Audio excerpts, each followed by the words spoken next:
वक्फ संशोधन बिल लोकसभा में पास, राज्यसभा में जीत का 100% विश्वास। मोदी की उम्मीद, भाईजान की उड़ी नींद। देर रात चर्चा के बाद बुधवार को लोकसभा में वक्फ संशोधन विधेयक 2025 पारित हो गया। विधेयक के पक्ष में 288 वोट, जबकि विधेयक के खिलाफ 232 वोट पड़े। पक्ष में 288, विपक्ष में 232। प्रस्ताव स्वीकृत हुआ और विधेयक यथा संशोधित पारित हुआ। ओवैसी ने लोकसभा में फाड़ा बिल। बीजेपी के अल्पसंख्यक मामलों के मंत्री किरेन रिजिजू के बिल पेश करने के बाद इस पर लोकसभा में हुई चर्चा में सभी दलों के सदस्यों ने भाग लिया। गृह मंत्री अमित शाह, समाजवादी पार्टी नेता अखिलेश यादव, कांग्रेस, डीएमके, यहां तक कि पप्पू यादव जैसे निर्दलीय सांसदों ने भी अपनी बात रखी। लेकिन जब ओवैसी का बोलने का वक्त आया तो उन्होंने अपनी बात कहने के बाद बिल फाड़ दिया। तो मैं गांधी की तरह इस कानून को फाड़ता हूं। ये अनकॉन्स्टिट्यूशनल है सर।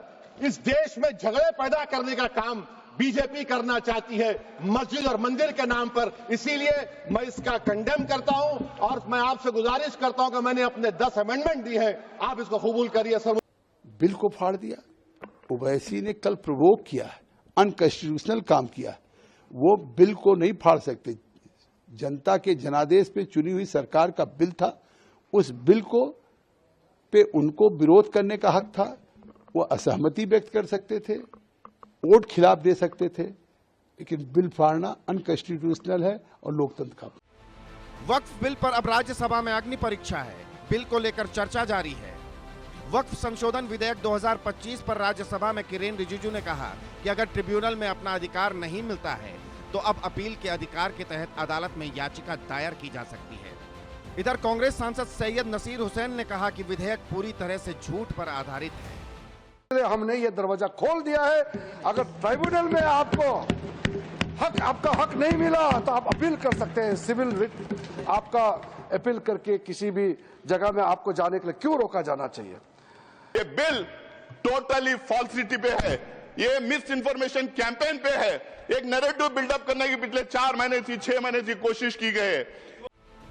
विपक्ष का काले कपड़ों में प्रदर्शन। वक्फ संशोधन विधेयक 2025 के विरोध में डीएमके सांसद संसद में काले कपड़े पहनकर नजर आए। उनका कहना था ये लोकसभा द्वारा पारित एक कठोर कानून है। इसे लेकर केंद्रीय मंत्री चिराग पासवान ने विपक्ष पर निशाना साधा। लोकसभा में वक्फ संशोधन विधेयक पारित होने पर संयुक्त संसदीय समिति के अध्यक्ष और भाजपा सांसद जगदंबिका पाल ने कहा, कल 12 घंटे वक्फ पर चर्चा हुई, उसके बाद वोटिंग हुई। सरकार सीधे इस बिल को पास करा सकती थी, लेकिन इस बिल को जेपीसी में भेजने का प्रस्ताव सरकार ने खुद दिया। वोटिंग हुई, 14.5 घंटे चली।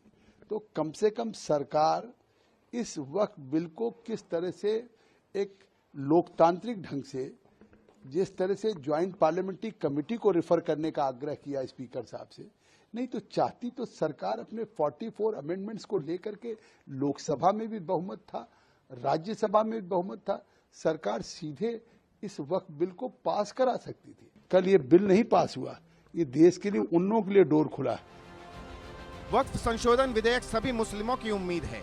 यू से यूनिफाइड वक्फ, एम से मैनेजमेंट, ई से एम्पावरमेंट, ई से एफिशिएंसी, डी से डेवलपमेंट। और ना ही उनका कोई वेलफेयर किया है।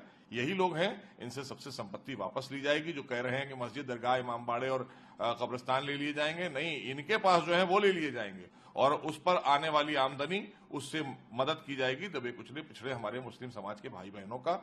तो इसलिए ये इसका बिल का हम सब स्वागत करते हैं, आभार करते हैं माननीय प्रधानमंत्री का। Bureau report, India news.